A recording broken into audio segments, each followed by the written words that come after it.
Hey, what's up, Paul? Oh, wait a minute. Holy cow.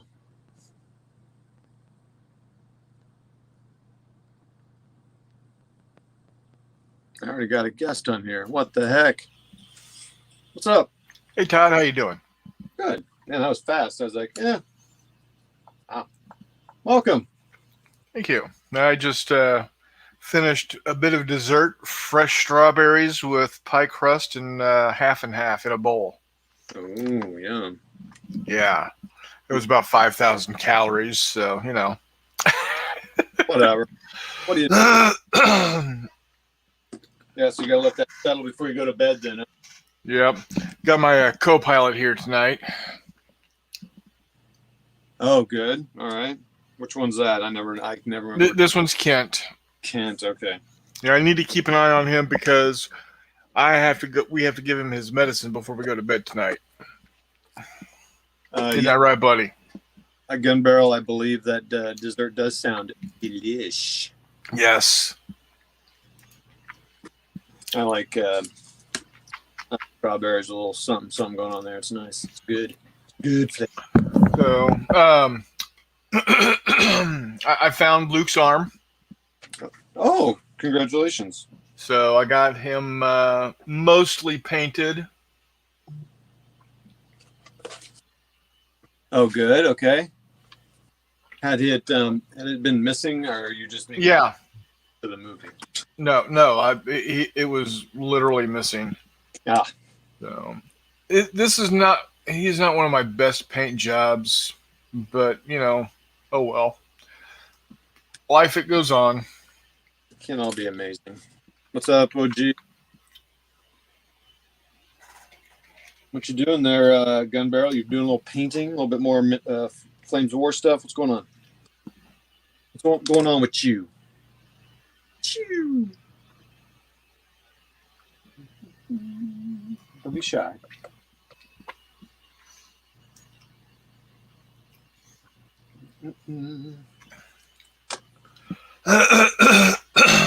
Have the fortunate day off tomorrow because I'm going to go drive 2 hours to get my vaccine. Well, at least you're getting it. Yep. Some of us still don't have that option. Yeah. Yeah, I was fortunate to get on the. Someone found some, and based on my work I do, I was able to get on. But someone found this thing that Salem listed this, they had it available, and I was like, okay, we'll see. And wow, it was so easy that, like I said, I was like, what, really? Okay. That's good. I hope I don't drive 2 hours, and they're like, oh, sorry, but I don't know. There's about four or five people from my work going, and one of them, she's going in about an hour earlier than me, so she's going to text us all if there's any concern. Yeah. Turn around. But how do you miss things when you're painting like this? I just don't understand. Look over the person a million times. I'm going to go back. It happens. Street barricades. Oh, you're going to bed, so you're not going to be painting. I'm getting Moderna gun barrel. That's what I'm getting at Pfizer. They pretty much have three here in our area: Moderna, Pfizer, or Johnson. So I'm hoping that when it is my turn, I can find Johnson and Johnson. yeah, because it's a one shotter. Yep, literally. But the other two are Literally. And as someone else said, I will not reveal because he's not here to say it himself. But they said, yeah, the good thing about the Johnson and Johnson is I didn't cry because no more tears. Now you have to know Johnson and Johnson to get the joke, but they made a shampoo for babies, and it was very well known. They always advertised Johnson and Johnson, no more tears. So it was a very bad joke. Yeah, let's. Oof. Ugh. As the kids say these days, oof. Oof. Hey, Gun Barrel, why don't you leave us on next to your bed, and we'll soothe you to sleep. I'll be on here for 16 to 36 more minutes. Good night. For those of you that remember Monty Python. I do not remember that from Monty Python. I've seen everything. So what is that? It's they're doing a like some sort of test of I don't remember now off the top of my brain. Was that one of the shows or one of the? Yeah, one of the shows. Okay. Wow. Yeah. So a friend of mine's a huge Monty Python guy. He has all the DVDs. So when we would carpool together, and so when he would drive, he would share with me shows and movies that he would want me to see that he had. And when I drove, I would share movies with him that I wanted him to see. And, while the other person was driving, and we had this was old school. We used a DVD player. Yeah. And so that was kind of fun. So I saw all the Monty Python show. I'd seen many of them, but I hadn't seen all of them. I used to watch them as a kid, but so that was pretty cool going through the entire series in order. And back in the days when it was on PBS. Yep, that's when I watched it Saturday nights. That, and then I did not like it, but Benny Hill was on, Faulty Towers. Oh yeah, and then one with Judy Dame Dench. Kind of a more serious one, but it was also still funny, but it's a little bit more adult, so I didn't always get it. Oh man! And then there was one about a store or in a mall or something. Yeah. Are you being served? Yes, that one I liked. I liked the Judy Jane Dench one. It was good, but some of the topics were a little over my head as a 14, 13-year-old or whatever it was. But I always loved Saturday nights, man. So I'd often have Saturday nights if I was now that. Well, let me step back. Occasionally, the game store that I would go to when I was a little kid, 13, 14, was way in Wichita, Kansas, which was like 20-minute drive or more, probably 30 minutes really. So obviously I couldn't go there on my own. So I had to go when my mom was going shopping in town, and I would have had to save money. And then I would go, and I think about like total of probably 3 or 4 games from this guy over the years. Or I just had the games I had. I remember having BattleTech, and I think I had my dad's Panzerleader for a while, and some others. And I would play those games while I had those shows on. Only child sitting there playing them out. Playing solo games even then. Very cool. Saturday evenings were a fun memory because I really liked those shows. And I didn't have to go to school the next day. So did you ever did you get into Doctor Who? I did watch Doctor Who, yeah. Not as regularly, but I definitely would watch it because it was, gosh, how different was that, compared to. I mean, I just love those shows compared to what was on regular TV, right? I mean, I watched Cheers with my mom and MASH and all that stuff, but that's pretty much it. Cheers, MASH. Gosh, and some of the, Family Ties and all that. I guess I liked all those, but I love those British television shows. And then then Sundays they would play like the serials. Like, so there'd be like those serial Westerns and stuff on. Yep. But I'm not necessarily a huge Western guy, but I don't know. I think I was like a 70-year-old when I was 14. I know the feeling. Hey, Peter, thanks a lot. I appreciate that. And Gun Barrel, you might get night terrors if you listen to not Jay and I singing to you and talking to you, but we'll do our talk nice. We'll talk about strawberries and cream and pie crust. That help you sleep? Yes. It was delish.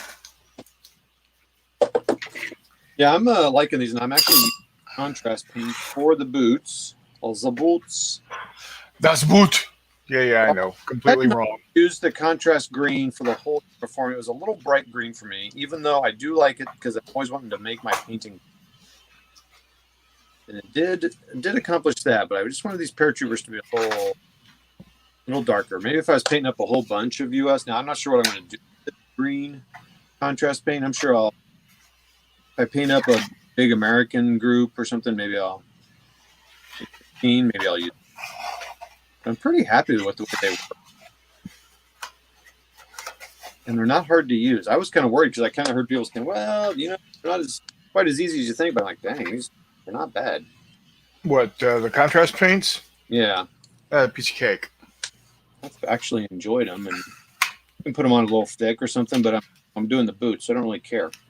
Yeah. And I'm doing like military World War II. I mean, it's not that important for me. It's not that important. I want to get it close, which I'm not doing the bright green. So, but I felt like I was able just to paint the other ones. I'm like, I'll paint them just as fast. Look the way I want. So I'm doing the contrast just on the boots on these. I'll just use regular paints for pretty much everything else. So Yeah. I have the two. I only have the green and the brown. Someone told me the flesh actually is pretty good. Have you used that one? Gilman Flesh. Yep. Yes. It is the flesh tone that I use on just about all of my Star Wars models. Oh, dang. Maybe that's what I should consider then. How do you think it'd work on 15? I don't know. I might have to give it a shot. Hey, Paul, what's up? Rebecca, I wondered if I'd get Paul on here or somebody else coming on this late for us. Good evening, Mr. Beckus. I've got a quick question for you, Hex Encounter guys. All right, do it. Do you keep the frames? No. Okay. It'd be interesting to see if someone does, but I am not aware of it. Doesn't. Some even throw away the boxes. Ah! No, yeah, I knew you. What? Knew you wouldn't be on board for that. What? I actually, I say some. I know of one that does it, and he plays Advanced Squad Leader, and he puts all the stuff in binder, planos, and stuff anyway. But I'm like, no, I couldn't get rid of the boxes. Even me, and I like getting rid of stuff, and I was like, you can't. No, I know. Sorry. That hurts my sensibilities. Peter says nope, into the garbage with the sprues. Well, I do keep the sprues for minis. I do too, a little bit, a few of them. Because you can heat them up and stretch them out and make whip antennas with them. You can also just make rubble with them. Yeah. So I mean, there's a purpose for them. Right. They are purposeful. I'm sure someone crafty could come up with something using those cardboard sprues, but that didn't really fit what we do. Yeah. Yeah, I mean, I usually keep like 3 or 4. I don't keep all of them. What in the hell? Oh. I'm actually cleaning off my desk as we're sitting here. That's a good thing to do. Well, I got this little 2x2 cubicle cube thing from Wallace World today. And I'm using it. Eventually, my laser printer is going to sit here since Donna is now taking college classes. Oh, cool. She's going to be doing a lot of printing, and so instead of continuing to spend scads and scads and scads of money on ink, she's going to use my laser printer. Oh, cool. But the laser printer is, 15 years old, so it does not have Wi-Fi built into it. Oh, bummer.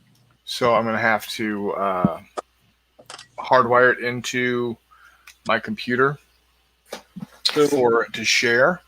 So you can buy those. I just bought one from my stepmom's computer. Little Wi-Fi. USB port. Does the printer have USB port? Probably not. Never mind. Oh yeah, it's got USB. Could it take that and jump on there? The computer can, but you still have to type some stuff in. But they're like $13, the cheapest one. So you wouldn't have to spend. I spent a little bit more on hers just because it was her main computer Wi-Fi. But for a printer, Yeah, you spend $13 and get a USB Wi-Fi adapter.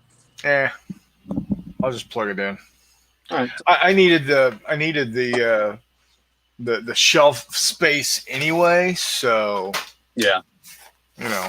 It never hurts to clean up. Yep.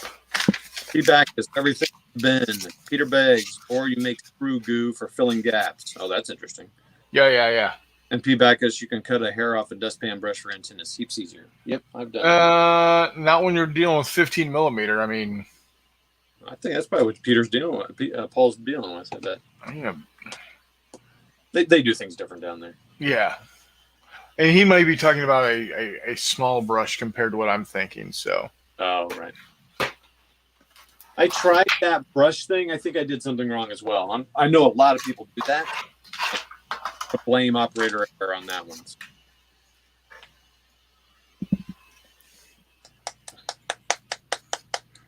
Thank you, 6 people who are watching, not Jay and I.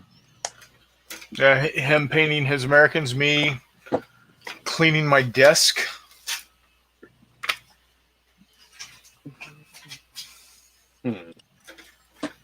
For those of you that came on late, I found Luke's arm. So everyone be calm. I'm going to try snake bite leather. So, what are you using snake bite leather for? Leather? The boots. Ah. For the Americans. That's a good idea.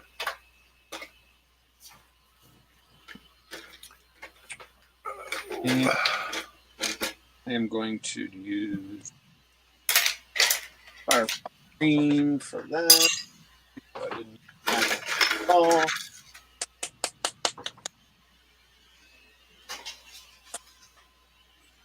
That's the one.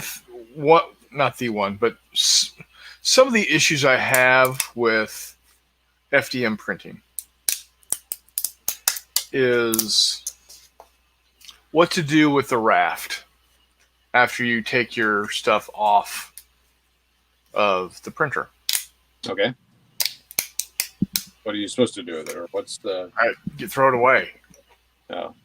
But it's, I mean, you have to have it. You can't, you can't print without having it. Well, I mean, you probably could, but it's a pain in the ass otherwise. So it's just, it counts. You count it in towards, the amount that you're using when you're, printing whatever you're printing. Okay. And it's wastage. I mean, much. Huh? I mean, is it a lot or? Well, this gives you an idea. It's at least on something like this, it's at least as much as, if not more, than the actual model.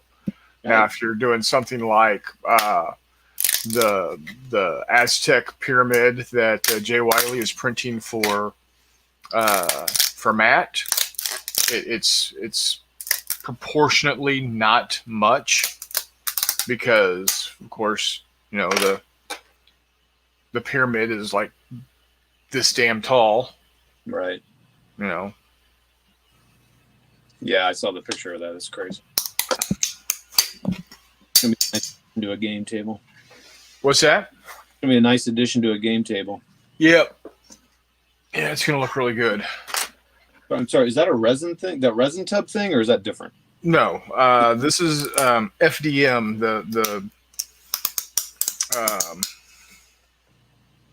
the string type printer. Yeah. Can you reuse it, melt it down, or Nope. could you use it for terrain or something? You might be able to.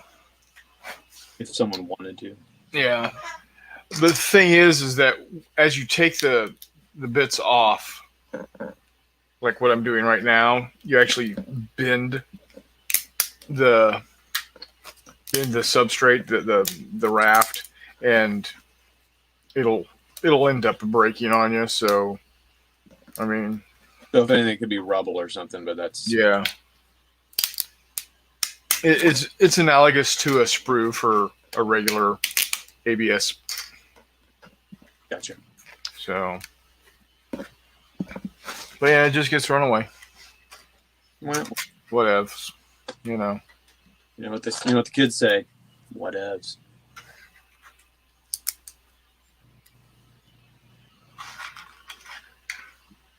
You can feed the extra plastic bits to sea turtles. Oh boy, Paul, easy there, bud. What's that? Paul says you can feed the extra plastic bits to the sea. No, I mean, he's not wrong. To the sea bass in the Mississippi River, or whatever fish, catfish. Right.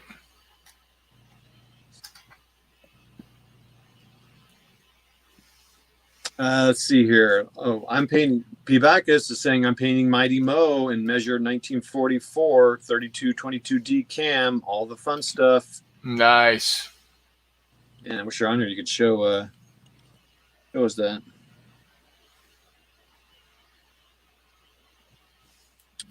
And Peter, fun camo. I did the Gambier Bay aircraft carrier in that scheme. That's cool. Sea turtles are an ocean hazard. Sea turtles are an ocean hazard. Nice. Such love you have for our seagoing creatures. Right. Maybe he's had a few run-ins as an officer of the law. I need to do that. So what'd you print on there? Oh, it's I was testing a what do you call that thing? Like a market booth. So Gotcha. Testing, did it not work, or? no, I was just seeing, if I needed, how many pieces I needed to end up actually printing, and I got to print. I've print more than the an individual or a single piece of for each type. Okay. If that makes sense. Yeah. All Star Wars stuff. No, it's going to be for my brother and his quasi-medieval fantasy world that he is making. Okay. Oh, making. Yeah. So he's currently running a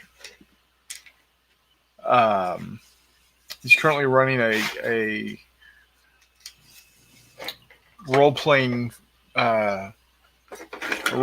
game with some friends. Okay. In this world, and we're going to be playing the medieval games from Fistful of Lead also. The new rule set? Yeah. Hey, what's up, Jeff? Hex to Hex is on. Welcome. I've eaten well in Norway. It's awful. Gotta go. Bye. Have a great night. See you, Peter. See you, Peter. Thanks for joining. Jeff, it is late there. 11:50. He's probably telling me not to be the boss of him. I don't tell him when to go to bed. You're not the boss of me. He goes to bed when he wants to go to bed.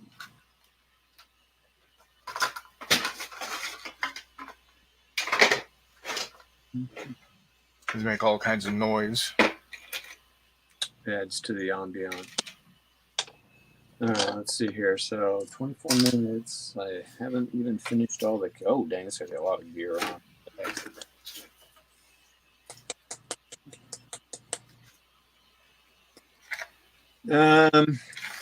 Here's something from Paul. I'll put it on the screen for you.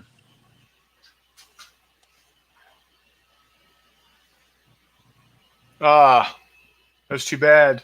Especially since they just came out with Lando, or coming out with Lando Calrissian. But I get it, man. I get it.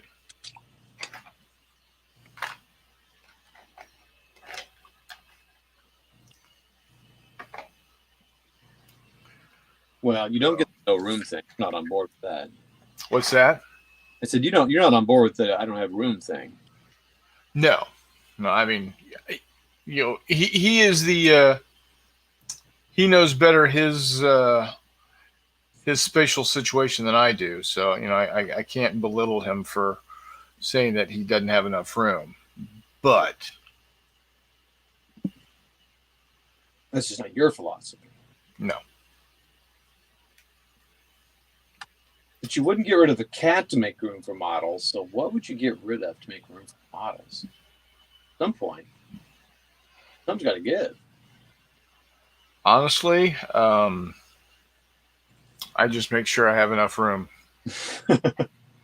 and I don't overbuy. And I see what he's saying there. I would give up getting other models. Right. If it came down to saying, okay, you either keep getting Star Wars stuff, or you get to keep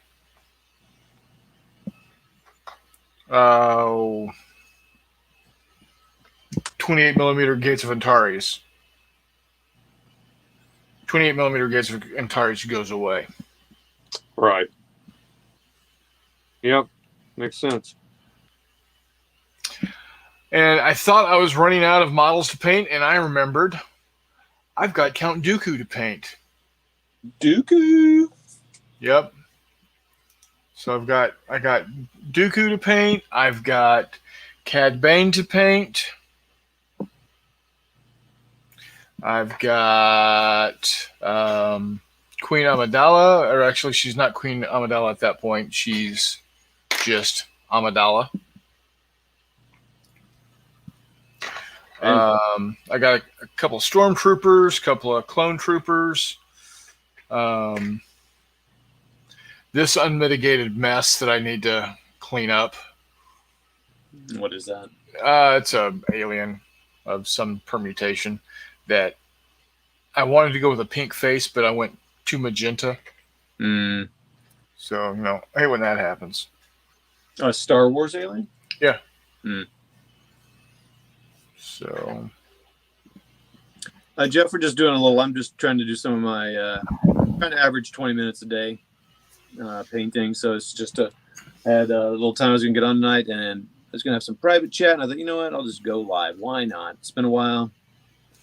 And as always, someone, in this case, not Jay, was game to jump on and see what was happening. So it's one of those deals.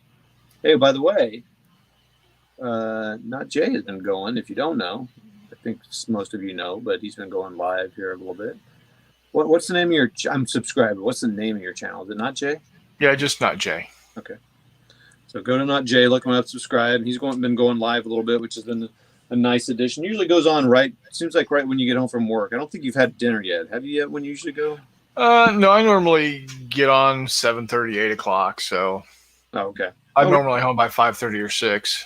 I always thought it was early now because I can never make it in, but maybe we're doing dinner a little later or something. But anyway, yeah. So go check him out. He's been kind of doing some live stuff. Nothing fancy, just coming on just like this. And there's been a few of us jumping on with it when we can. It's greatly appreciated. Yeah. Just another outlet for him to go if not getting on with Matt at Rocky's War Room. So, speaking of which, Matt just shared we are at 1,999 subscribers over at Rocky's War Room. Oh, wow. Just one more person? Yeah. So if you're not already a subscriber to Rocky's War Room TV on YouTube, do not walk, run over to there and subscribe. Make us hit 2K before we have a chance to sit down and talk with Big Dick Clark from Two Fat Lardies this coming Sunday. Yeah, that's pretty awesome. I don't know. What time is that going to be? 9 in the morning here? No, I think we're going to do it like at 11 in the morning. Might be able to make that. Yeah. That would be fun. Well, Paul, hold on. Before I show Paul here, we have, boom. Hex, What's up? how you doing, sir? It is What's kind of up? late here. You all right about that? But I like to sleep when I come home from work, so I'm usually up to about midnight, 12:30, something like I'm that. glad you can join us. Yep, my pleasure. Mr. Beckus, I'm sad to hear that. Hopefully it's good for you. Hopefully it's Yeah. good paycheck, but not good for us to see on here. So Where you going, PB? Where's your new office?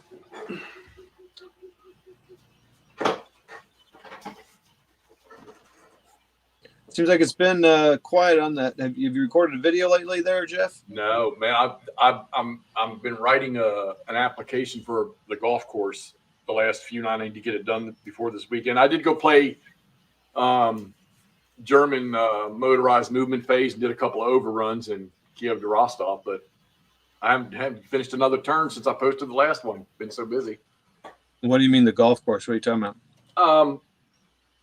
They need a league management system, and I have certain programming skills that seems to work in their favor. So, Oh, cool. I take it you golf as well. oh, yes, sir. By all means, I love beating the hell out of these youngsters. Yeah. I got my big old trophy sitting over here where I knock them 30-year-olds off every year. Nice. Because I'm getting older now. I don't get that ball out there as far as I used to. Well, you just got to have a good. You got to have that patience to hit maybe one more nice straight shot. Yep, that's right. Just a little more better accuracy. And just patience, because sometimes the young guys can lose their temper. We start our league play here in about 2 weeks, so That probably means a little bit of a drop off, I assume. And just Tuesday nights. I'll probably play Mondays and Tuesday nights, and then when I get out on the weekends, start getting ready for the club championship, which will be in September. Oh no, I'm not. Are you kidding? I'm having too much fun, man. This freaking East Front series is just phenomenal. It's that scale of OCS on one side and EFS on the other. The EFS side is starting to get a little heavier. what do you mean heavier? Like I prefer it a little better. Oh, okay. And I still want to get into Goss. Yeah, I can't wait for you to. I can't wait to see you get into that a little bit. That'll be interesting. Well, I'm sitting here punching Time for Trumpets, and I think my next post is going to be Time for Trumpets My Ass. It's a 100-piece symphony. It's got, I mean, there's some 3 rule books. Come on. Oh, wow. Yeah, you're not seeing a whole lot of content on that one, man. That's a beast. Nope. I got my buddies down the road that I go down and play with every now and then. They one of them's good friends with Bruno, that created the game, and they call him. They have a standing call with him every Saturday. They've been going through the rules, and they set up the 7th Army scenario, and they call him every Saturday to get some of. And I think that's why you're not seeing nobody, because the rules are so deep, and they're probably a little confusing. So, No, that's not good. no. Well, good luck. Yeah, I'll get around to it. Maybe by December, I'll get around to it. Yeah. So you think Goss will be next after you get East Front done? It needs to be, but my God, that East Front, you figure I'm on turn 40, and I got to go to turn 85. Oh, dude. So, well, I mean, if I get that far, but I'm tell you what, the next video, the breakthrough, the little pincer is starting to happen. Interesting. Cool. Freaking Kev sent me a message. He said, "Stop being a damn coward. Just turn left or right, get on the road, and go. Don't worry about supply." Well, I think based on the way I played, not that France 40 compares at all with East Front series, but at some point I just like, you know what? You got to go out of supply. That's just what you have to do as the Germans if you're going to break through.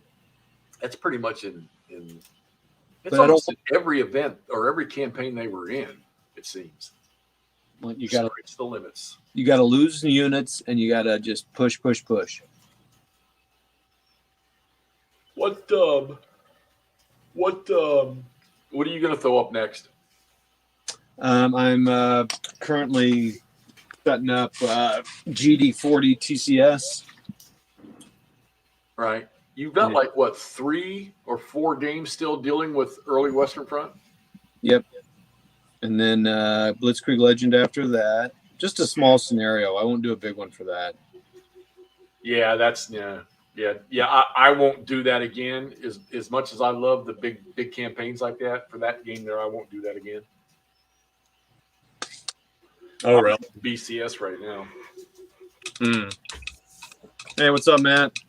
Matt's on with us. Good night, fellas. See ya. See you, Matt. Let's see. Pete Bacchus says Sexy Hexy is in the house. I'm going to a detective's office to act as an officer in charge while the current one is on annual leave. Oh, okay. Yeah. The fact that all the other civilized nations, I don't want to say civilized, well, European and South American and like Japan and Australia, and those, nations with a high level of well, oh man, what am I saying here? Low level counts of disease and high. The G20 nations. Yeah. The 20, top economy nations. Sure. We're ranked number 20th in days off allowed. I used to love the time off I got in the military. Oh yeah, I would love 30 days a year off. Every time we came back from the field, it was like a 4-day weekend or a 3-day weekend. And so Devin, the OG, who just messaged me a little while ago, he messaged me last night about the great campaigns in the American Civil War, and he wants to give it a shot. So he pulled the rules out, I guess, today. He's starting to read the rules of that. What? I'm telling you, man. I'm telling you right now, before you pull that game out and play it, if you ever get to it, make sure that you have some money set aside to buy some more. Those games are very, very, and it's funny for a above operational, near strategic type Civil War game. It's operational. They play so easy. You don't even have to use the advanced rules for the supply and stuff. You can if you want to add a little more detail, but it plays great. And like I say, it's the only game. I don't say it's the only game, but it's the only game I know that they got the use of cavalry correct. Okay.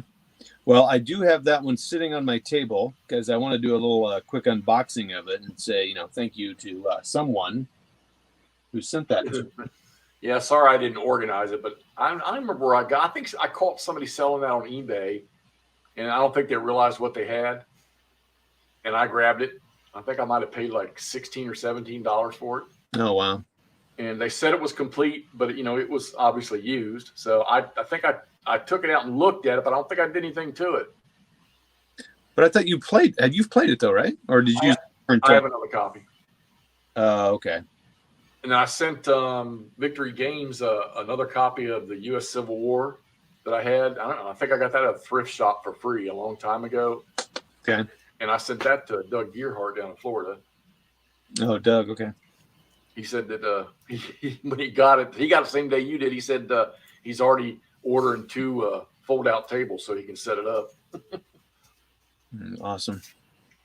Yeah, so I've only basically perused those. I mean, I haven't even really honestly started reading the rules. I kind of just looked at them, but right. I should probably get you on there and should walk through it a little bit. But I want to have them read first before I put you through torture. Yeah. Yeah, it's not that hard. Once you go through a couple of the sequences of play, a couple of turns, it becomes, it's like every game though. There are like some little subtle rules that you constantly have to check up on, but it plays really, really nice. So Paul says here, we get 6 weeks annual leave plus 3 months long service leave every 7 years. All workers get that. Damn. My workday is 10-hour shifts plus overtime, which is frequent. And then Brand Dog says, "What's up, boys? What's up, Brand Dog?" Najee, what are you into lately, man? Me, I've been today. I've mostly been cleaning my office. I know it doesn't look it, but I did get a new bookshelf built and put in here. And I finished up my K2SO from Star Wars. Oh, are those the images I saw on Facebook? Yep. With what's his name, Cassian or something? Cassian Andor. Yeah, that's a good looking. I like that little. Yeah, I'm looking at him right now. Yep. Nice. And then I found Luke's. This is the third time I've said this tonight, but it bears repeating. I found Luke's arm and got him painted up. I got a little bit of touch up. Need to find a base for him, and he'll be good to go. So that's what I've been doing. Oh, that and eating fresh strawberries with pie crust and half and half. Oh, I love strawberries. I tell you what, that Napoleon one that Paul Baker did that posted in the war room.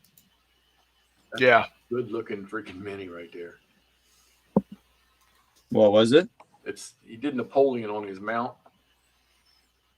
and can't get too close to it, but the details are really, really nice. Especially the gold, the braiding he did, looks really good.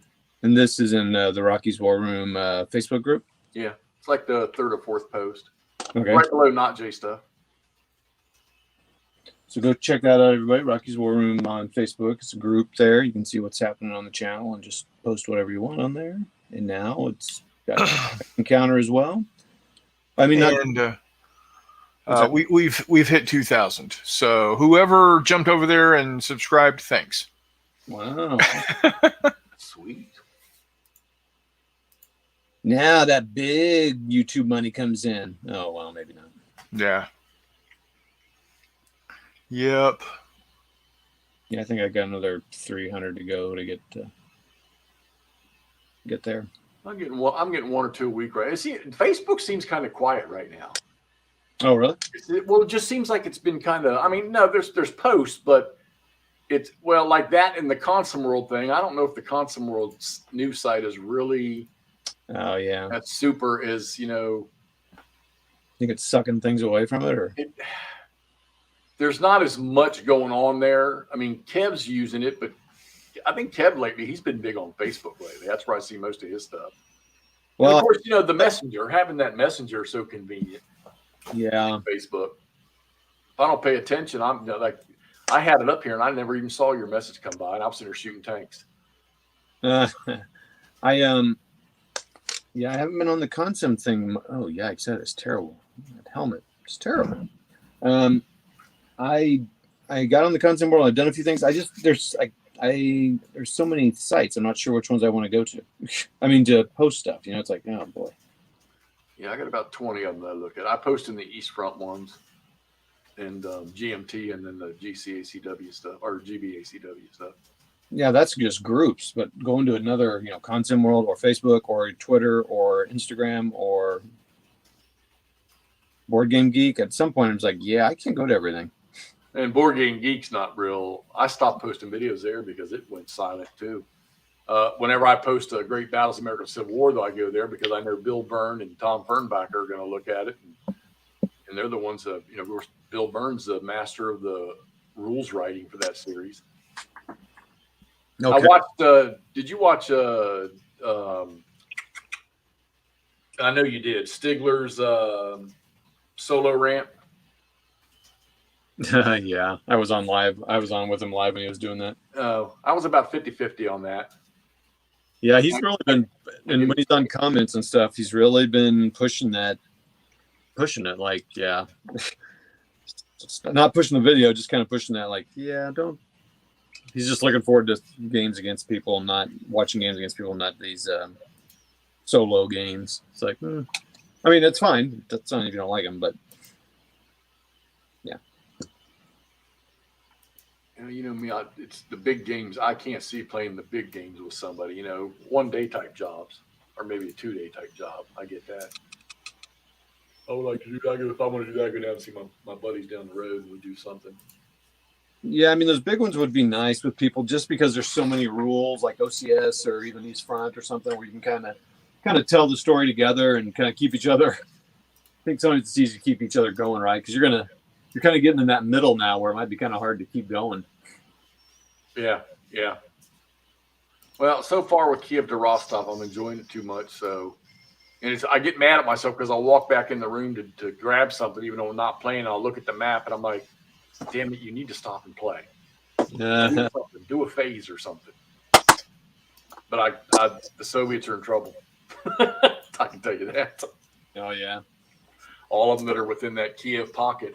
I just put it this way: the motorized phase I just did with the Germans, I cut off all their supply going east. Oh yeah. So there's about 50 units that are stuck up in that pocket.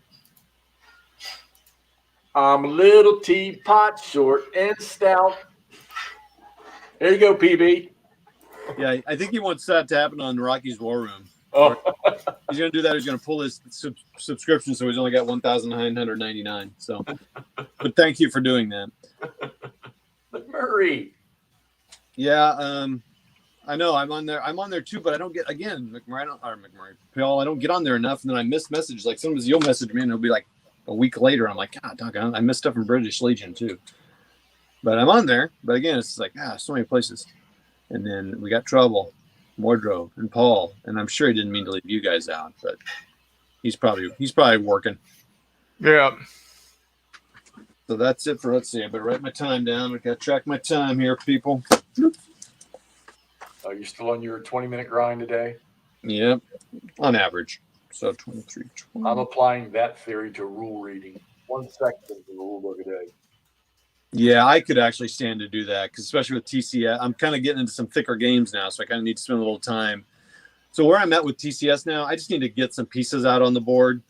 So I'm going to set up the scenario and move some stuff around so I can kind of, because I'm using an older version or an older game, so the parts are older, so they don't align with the 402 rules.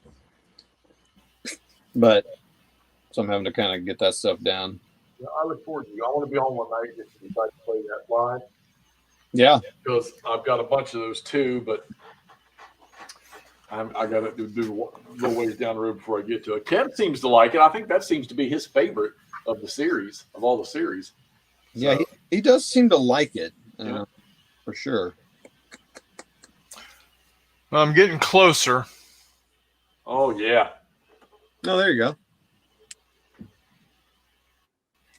Now, that's just going to be, obviously, you're not going to play with that. That's going to be a display. Yeah, this is actually going to be displayed at my place of business Oh. because this ship is the command of the owner's grandfather. He was actually the commander of this ship during World War II. When he got out of the Navy, he came home and decided to buy what was then Pike County Coal and Lumber in 1947, dropped the coal in like 1952, and when he started in 1947, there was 14 lumber companies in Pike County, Illinois. There's now one. Him. So, and we've got people that come to us from let's see how far, 50, 60 miles. No, Paul, it's about 1/350th. It's a destroyer escort. Are those 101 troopers? I see a Mohawk. Yeah, they're just Band of Brothers from the bolt action set. I know I'm not doing everything 100% with the uniforms, but Looks good to me. yeah, no, thank you, I appreciate that. So it looks like I got pretty much the guns and then a wash. So I'll do that next time I'm on, which I don't know when that'll be, but so let's get rid of that. Let's go back to the front camera. So you can see my beautiful face and my long finger. Yeah, so that's a scale model for Chris, right? So Yeah. oh well, McMurray. Jeff's just hanging out. He was blowing up tanks or something and jumped on. not just cleaning his room like a good boy and showing off some stuff. And I was painting those 28. So yeah, all those guns and washing, and then a little bit of highlighting and basing, and I'll be done with these bad boys. Woohoo! I will I have do, brand I of. do have Narva set up. What's that? I have Narva set up. Oh yeah, I have not played that one, but I really like that series of games. Yeah. I wish they did more Westfront. I wish they did Westfront. I should say, not more. I wish they did. Right. Well, I get on with Clay Steelstone and LBW Steve, who started posting the videos now from their Vogt am Rhein Goss play. Yep. And he's got like 50 some videos that he's got to post. They're about an hour long, each one of them. Oh wait, are you serious? Yeah, you know they're Vassal playing it, and he finally posted the first one on I think he posted it YouTube and Consum World. But I've been going on there once a week or once every couple of weeks and watching them play and listening and sort of absorbing the rules. And of course, Joe Yost has posted where he's going to take Highway to the Reich and turn it into a Goss game. Oh geez. And then everybody's sort of hollering about, damn it, why didn't he do something on the East Front or something in North Africa? That's what everybody wants to see. I still have not played a good North Africa game. I took Gazala down. Wasn't nothing wrong with it. I like the combat mechanics in it, but I'm not big on games where you get your victory points all based around destroying troops. I want some objectives. Give me some objectives to drive on. Wait a minute. You get the victory points for what? Destroying troops? Just destroying troops. You know, no real. I think they had one objective in there.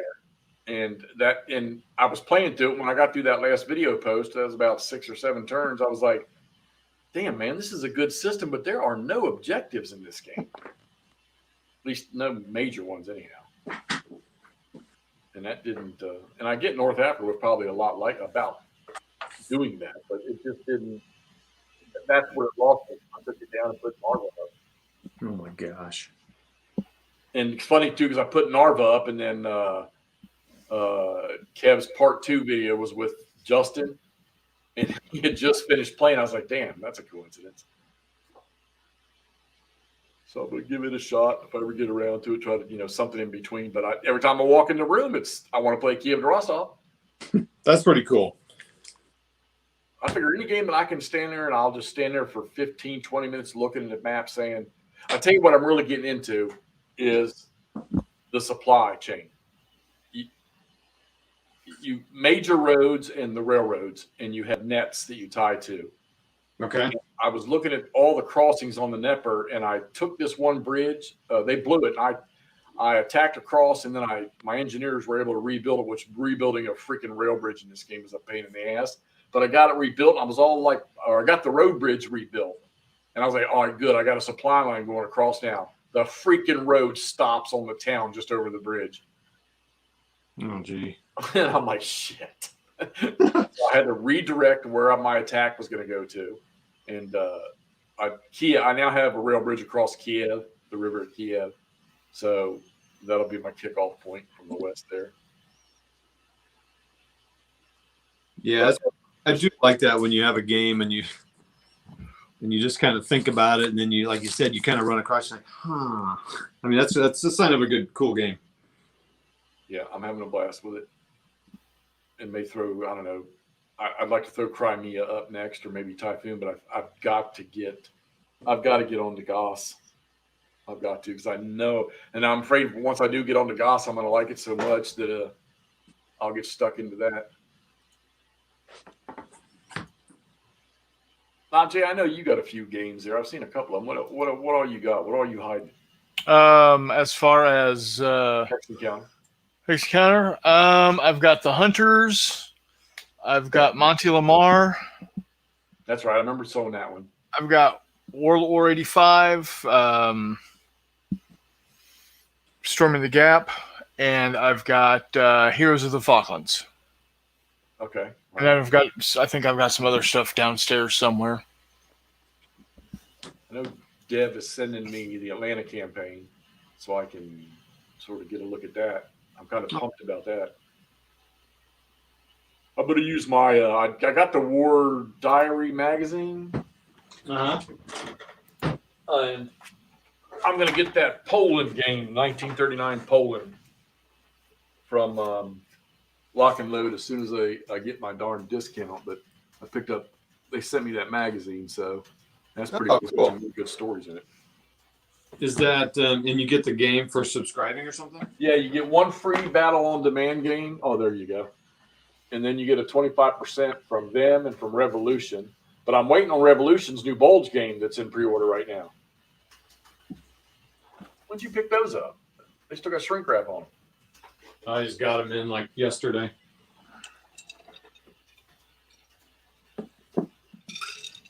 I haven't played either one of those yet. Is that which version of Holland is that? Is that because I think I have the first one. They've only had one version, Okay, then I'm good. Okay. 2017, and this one because I really think honestly, I think this would be my probably strategy game of choice because I think EFS and I know that's gonna be too much for me. That's too much. Lord, you're a big cat. It's too much of a. They're a lot. I can already tell by what I'm seeing on East Front. I'm like, oh boy, oh boy. I'd also get a 15% discount from the people that make TSWW. Oh really? Why's that? Yep. And they've got a couple small games that are under $100 of that system, and I might buy one of those to see what it's like. No, go on. Yeah, that's those have always kind of piqued my interest, but I think those are like really high level, aren't they? Like Those are those damn $600-700 games. aren't 300. they not operational, but aren't those like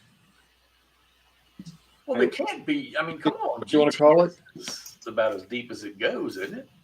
Say that again. GTS is about as deep as it goes for World War II, unless you're going to play something like Squad Leader. Yeah, but I thought TSW or TSSW or whatever, isn't that like and what's the scale of that? Well, it's as big as it is, it has to be somewhere between operational and tactical. Oh man, I thought it was operational. I thought you were building factories and stuff. I don't know. Anybody on here want to know? And not the two people that want me to become famous and buy viewers, so you can have to delete those. But you can buy followers. Oh man, let me go spend my money on that. Because you know what, it would help me if I had 5,000 followers or 10,000 or 100,000, and I still 200 or 200 per video. Nothing. I had somebody try to sneak one in on a post from Gamer Hudson on my YouTube channel. They tried to sneak in a reply, and I had to catch it. Oh yeah, I've been seeing a lot more garbage on my YouTube comments. Let's see here. No, GTS. So I had one of those, as we know. I sold it to. Night Joy. Oh, Joy Gaming. I got Jet. I didn't know you were even on here, Joy. Thanks for the chat, guys. It's great just soaking up your knowledge. I feel like a better war gamer already. Aw. Glad to be a giving member of the community. Let's see here. So yeah, so for TCS, I made up my own little chart to tell what the pieces do. What'd you do? Glue the counters to it? Yeah, I just glue it. I said, screw those counters. I'm gluing it to it. No, that's a photo. It does look pretty good though on the camera. It does look like it's a real counter. Well, what is it? It I does look like it's photocopied them. I just put them on top of the copier and print them They off. got the shadowing and everything on them? Oh yeah, because it's just scanning them. So I mean, it's just a photograph. I love to see some of the things people come up with, those unique items. And I see where Mo did the Storage, the lock and load box, their locker or ammo crate. ammo crate. And I thought about buying those a while back when they were $35. Now they're $19. Yeah, I meant to get some for the World at War game. I thought I did place an order for them, but I guess I didn't because I never got them. And I looked, I couldn't find an order for them, so I must have. Boxes. If $19 if they come with They come with free trade, yeah. so it's 60 openings. Yeah, I've thought about those. Because both my World at War boxes are shredded. They're terrible. They cracked at the seam, at the corner. I mean, not even a corner, just blown. I mean, when I got them, that's the way they were. I'm like, bucks. I never want to sell them. But I'm using my last 3 GMT trays on Time for Trumpets. I got some unboxings to do too. Some shit that I've had for 3 weeks now that I haven't opened up yet. I was going to do Holland 44, but then Ruff just did a really good one on it and already had like 300 views. Yep, Plano's work or whatever. Which ones do you use? Not Jay, the Wally World ones, or Yeah. For in their bead section. yeah, do from Hobby Lobby or whatever. Yeah. I think mine are called. Oh no, actually, I think I ordered mine off Amazon. They're Beast or something, but it's a very popular. Not Jay. Walmart or Joann's Fabrics. Yeah. 20 slots for $4, and then Walmart or Joann's the 32 slot. These go in my Goss boxes, or when I got a series that has a bunch of informational counters. I use them for that. But these things here, for those SCS and the kind of thin boxes, these freaking things are perfect because they're thin and they just drop right in there. I grab whenever I go to Walmart. If I see some on the shelf, I'll grab 5 of them every time. Yeah. Hey John, Paul is asking how big the ammo crates are. Are you referring to the ones from Lock and Load? yeah.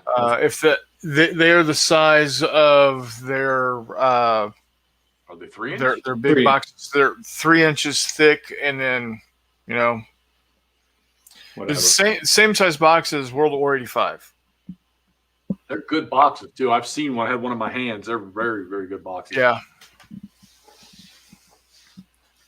Paul, do you have the? He ordered the starter kit for Lock and Load Tactical, so I don't know. Probably doesn't have it yet. I'm guessing, but be looking forward to him playing that and getting some videos on that. I've got the Heroes of the Motherland. They haven't recommended that one to me. I don't know when I'm going to get to that one though. I really don't. Well, that'll be my other early war when I have Heroes and Defiance. It is the France 41, so I should pull that out and play a couple games. Which one? Heroes of Defiance, Lock and Load Tactical for France 40. I think if I could get Heroes of Normandy, if they ever do a reprint or something, I might, because I know there's a ton of expansions that go with that. And I keep seeing them, and I'm like, man, that looks like a nice one. Then I find out it's Heroes of Normandy. You got to have to play it. And you can get your hands on that. I never see that one anywhere advertised by anybody. No, it's sold out everywhere. Hasn't arrived yet. Okay, I didn't think so, Paul. It's like you just ordered that. So let's see here. French. First of the 205th. Tactical level for me, if I got to choose an era, it's going to be the American Civil War. Give me a great battles game. Yep. Anyone from back in the 70s to the current ones. That's still. I haven't touched a Civil War game now in a while. So. Well, I got that one you sent me, and I'm like looking at it. I could. Oh yeah. I got the whole thing, but this is my itchy thing about Civil War games. I'm like, I know it. So I keep turning my camera off. It's got, you guys talk about it and it's cool, but I'm like, man, I gotta kind of get out of the World War II mode. I'm just such a. That's your thing, dude. I know. So, but then I see the games being played like this, and it seems like the nice level of complexity for me, right? Because I don't want a really deep one because I'm not going to get into it that deep. Right. So if you're not familiar with the game, this is DC down here. Baltimore's up here. The Potomac is this beast running up here. Bloop. This is Winchester. Yeah. Now that's where I live, dude. Wait. See, where's that? Berkeley? Berkeley.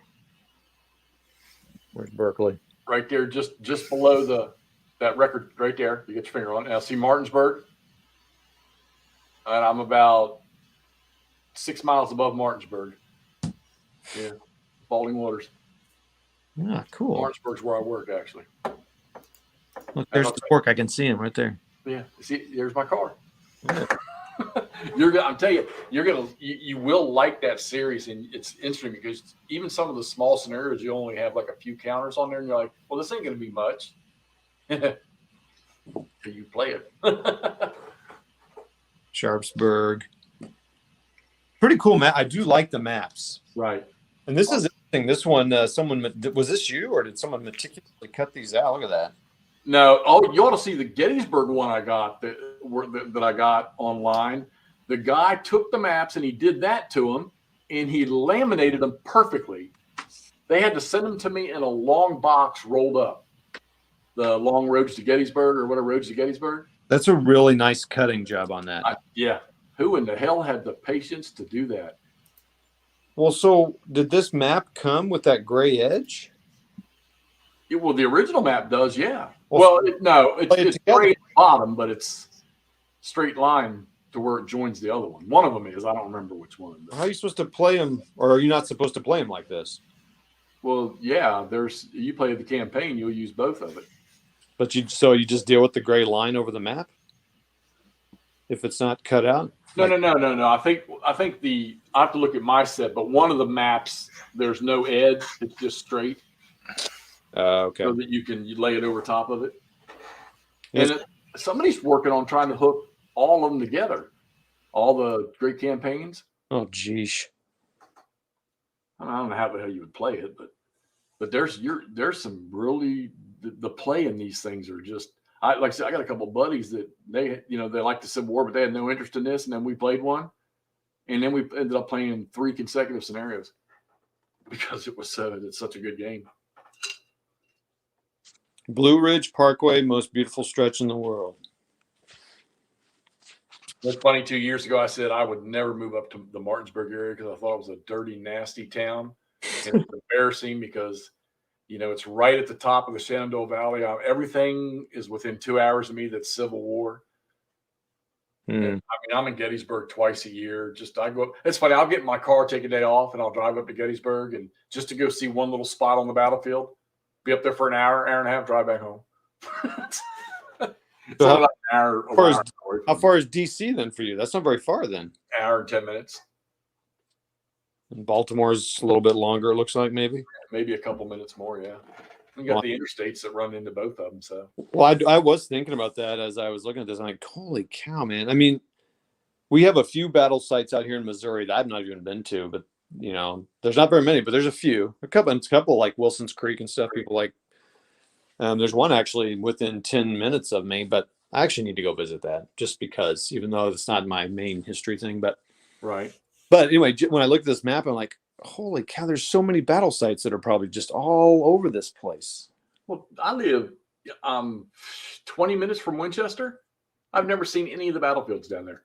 And I mean, I grew up in Northern Virginia, so.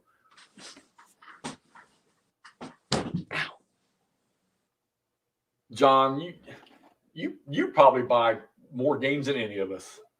I'd want to see a picture of your game room. That's cool. Heroes Against the Red Star. That's cool. That's cool because it's got Heinz, A-10s, Apaches, Cobras. Probably Cobras, probably not Apaches. And what's the Russian Soviet A-10 equivalent? Frogger, FU-22 or SU-22 or something like that. Yeah, I bet those are in the game too. I'm sure. PB, if you do, man, if you get up here in 23, man, send me a message, man. I'll go up there. My new game is Highway to the Kremlin 2, OSG, Napoleon Invades Russia. Is that a complicated game? I don't know anything about OSG. I don't know. Napoleon is definitely not my thing. And I just can't imagine it ever being. Although, Volcanics. I haven't heard that word in a long time. Ocean Road in Western Australia. I bet that is nice. If you like ocean, Snow White Beach, you like. I love ocean, man. I can't get enough water. So yeah, I love like driving along the west coast of the U.S. and stuff. Oh yeah, man. Oh man, Paul, that would be awesome if you got over here, man. Almost be worth 2023. I mean, it's like $1 million. It's like $1 million years away, but it's not. I mean, I think it'd be so cool to hook up, man. And that would be something. Meet up. I'd love to get up with a lot of you guys face to face just to see what's going on. I think that'd be a good thing. And I hope they have WBC this year. I mean, a live WBC because I've never been to one. And if they're going to have it live, I'm going to go. And I don't, like I said, I don't want to play anything, but I just want to see other people play and of course see the vendors. I got to see the vendors. So Of course. see what else to add to my collection. Well, I said that all like, yeah, let's meet up, Paul. And Paul's like, I don't want to meet up with you guys. I want to do my own thing. But Paul, if you would, that would be awesome. Buy you a Big Mac, Paul. Oh, yuck. And an American McDonald's. Gross. Not made with kangaroo meat. Oh, it's getting worse. Yeah, I think that'd be awesome. I mean, there's a bunch of. I would love to go. I'd love to go to Australia sometime. Anyway, New Zealand and all that. But that's in Japan. I'd love to. Yeah, there's a lot of places. But I know in England, man, I would go there in a heartbeat and meet all those guys that I've talked to in England all the time. British Legion and I got a bunch of subscribers that are from many others. Spain and I'm sure the ones from Spain or Portugal probably because of Heathwell. Getting mine tomorrow, John. Supposedly, we'll see. Oh yeah, I remember that, Paul. That was awesome.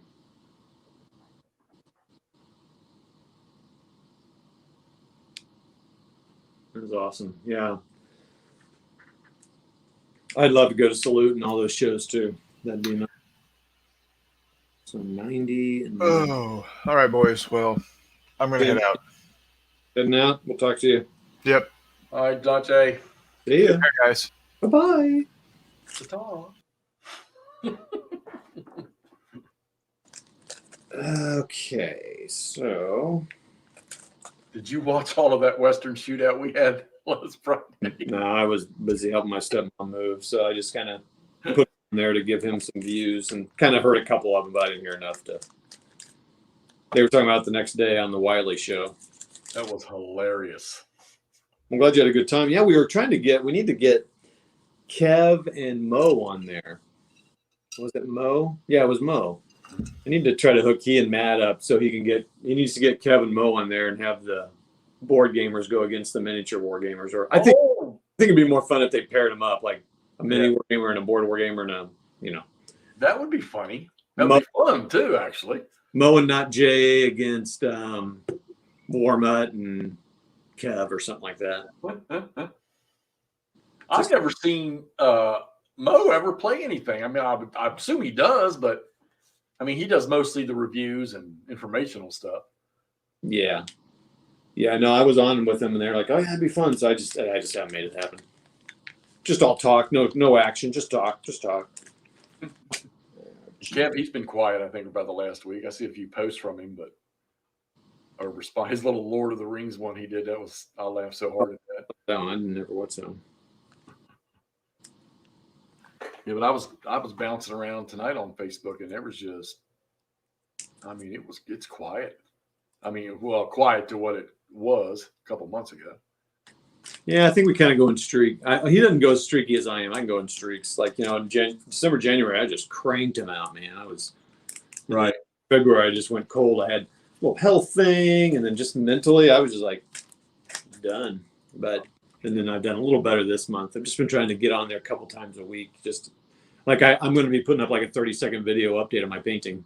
And actually, what I should probably do is just do another quick one, so make it a minute, just to let people know I'm still making progress. And all right, so now I got to find these units for the French. So yeah, when I got this GD40, they are all in one bag. The French and Germans were each in their own bag like this. Right. Yeah. 4 hours later, I got them all organized by whatever regiment or battalion or something. Those will probably be. I figure BCS is next, and then the GTS rules are sitting here in front of me. I kind of glance at them every now and then, and then eventually I'll get to TCS hopefully by then you'll have played it, and I'll get two opinions on it. The only thing about Time for Trumpets is it's almost tempting to want to do it just because nobody's done it yet. But I'm not taking the EFS game down for that. So you have room on your table with these front, right? Because you got Narva up too. Yeah, Narva's on another table, and then my little desk back there. But then I've got my little table sitting over here that I can play on.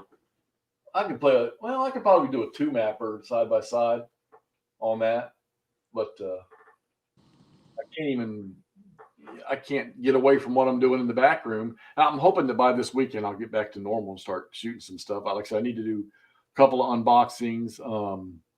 Matt Chestnut sent me Panzer Command, an old copy of Panzer Command. Oh yeah, that's cool. I had that for a while. I sold it eventually. Well, I had no idea that that's where GTS came from. Yeah, so that would be cool if you play a little GTS and then play it and kind of just see how it comes about, how it came about, and all that.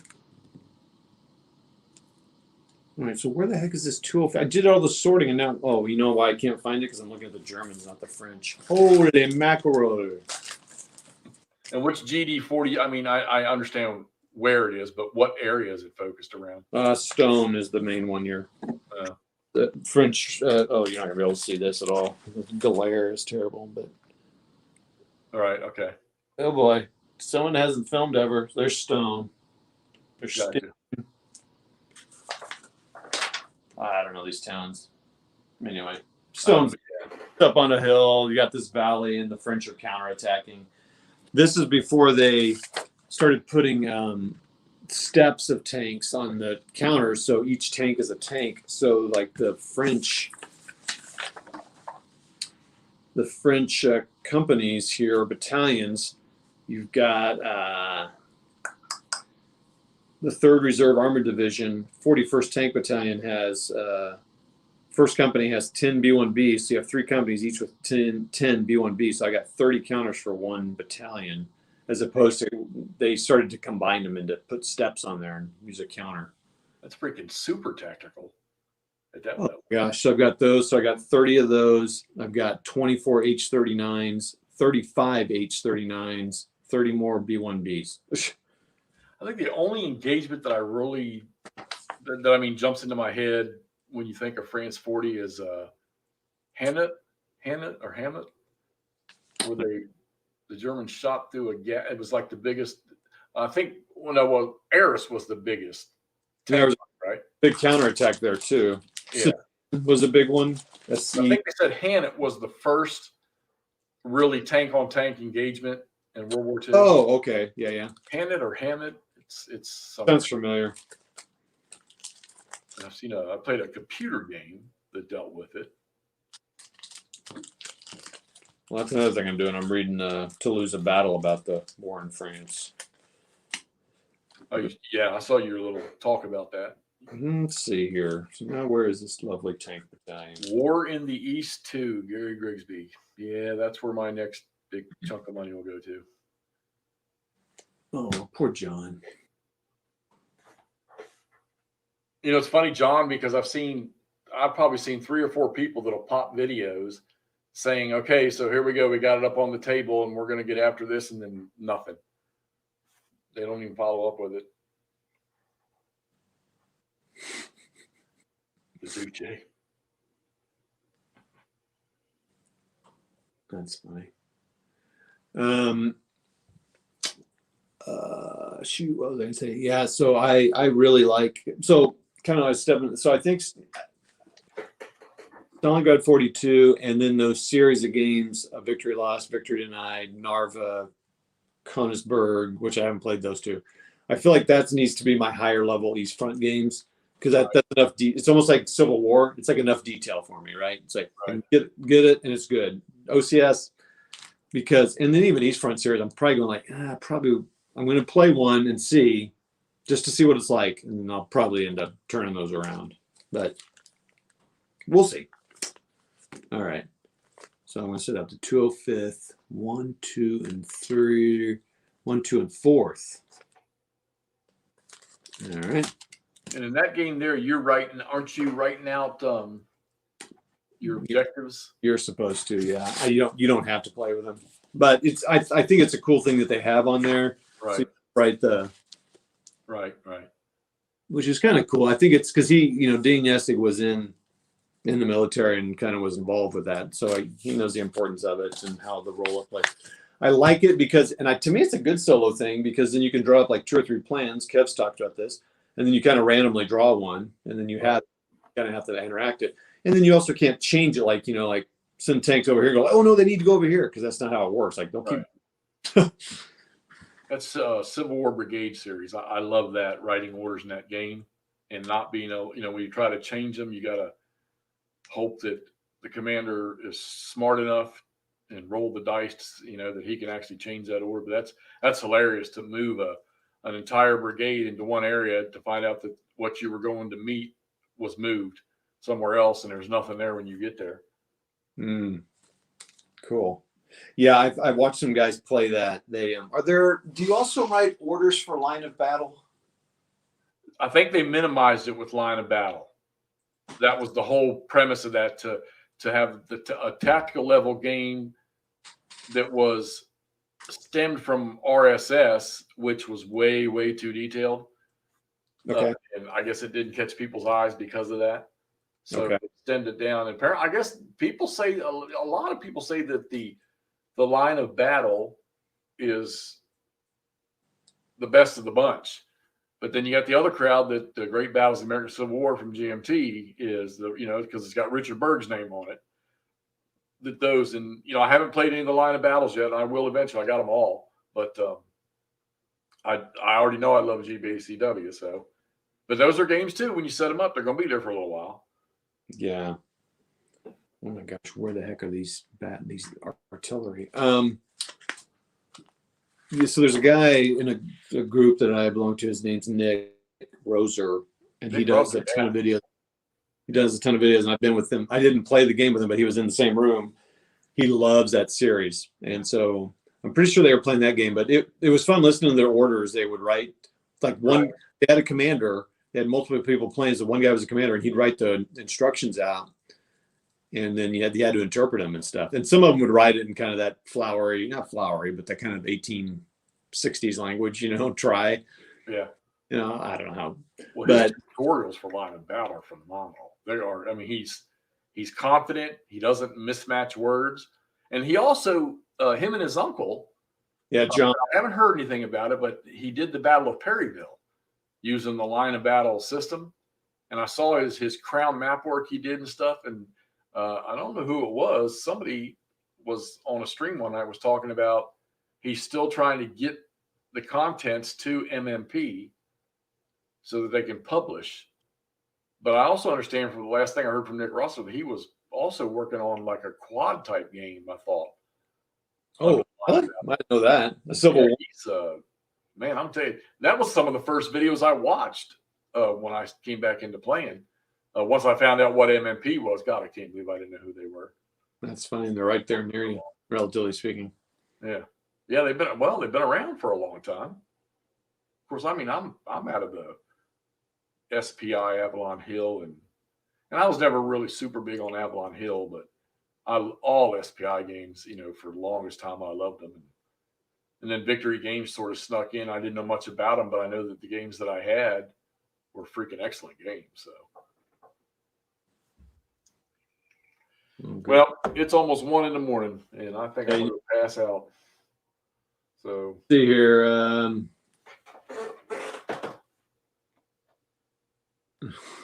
Yeah, these are on Time of Trumpets. Yeah, Kev. Yeah. Well, he laid the maps out and drew the objectives. I think, and was talking about the victory locations, and that was it. He was done. That was it. I've done that before in a game. Nothing as complicated as Time for Trumpets. I've been like, oh yeah, and like, oh no, thank you. I don't need a job. Yeah, because that's what it is. That's for sure. Yeah, that one. Oh my God, that one. That's something I have to start reading 6 months before I play it. Well, I did want to ask you that real quick. I know you need to go to bed here real quick. So how are you going to approach like GTS? You're talking about some games with a lot of rules, GTS, East Front Series. How do you approach that? This is a question that's asked on a lot of times. Like Kev has always asked this question because he plays a million different games. How are you? Do you read the entire rule book? Because I got to tell you, sometimes I fall asleep reading rules. So I'm just curious. Yeah. Well, I'll lay in bed and I can do that. If I'm doing it the way I normally do it, I will read the rules, just read them, not really paying any attention to it. If I'm going through it just reading, I'm like, no, Jesus, no, I don't like this. I won't go much farther. If I find that it's interesting, I will. If I can get the PDF, I'll get the PDF up in Adobe on my computer, and I'll go through and I'll highlight using that because it's a lot cleaner. Okay. The key rules, or I might just print them off and then highlight them, the key rules, and then much like a lot of people, I'll set it up. And I mean, none of the games that I played back here when I start playing, and I mean, everybody's the same. You start playing and should I jack this up? But no problem. Catch it the next time. I'm not one of those that will reset. I think I've reset one game, and I just don't. I look at it as bad command decision by this army, and I'll move on and just catch the rules I got. Like I'm finding stuff with Eastern Front series. Every time I go play it, I find some, and I'll end up like Overrun. I know that I've gone, and I think what I do to make my brain work is I set the rule book out here on my kitchen counter, and I go to my game room and I play, and then when I say, oh yeah, what is this special thing about Overrun? And I'll walk out to the kitchen, find the rule, flip through the book because the game table's not sitting in front of me. I know I'm going to pay attention to what I'm reading, and then I go back in there and apply it. So it's a reinforcing thing,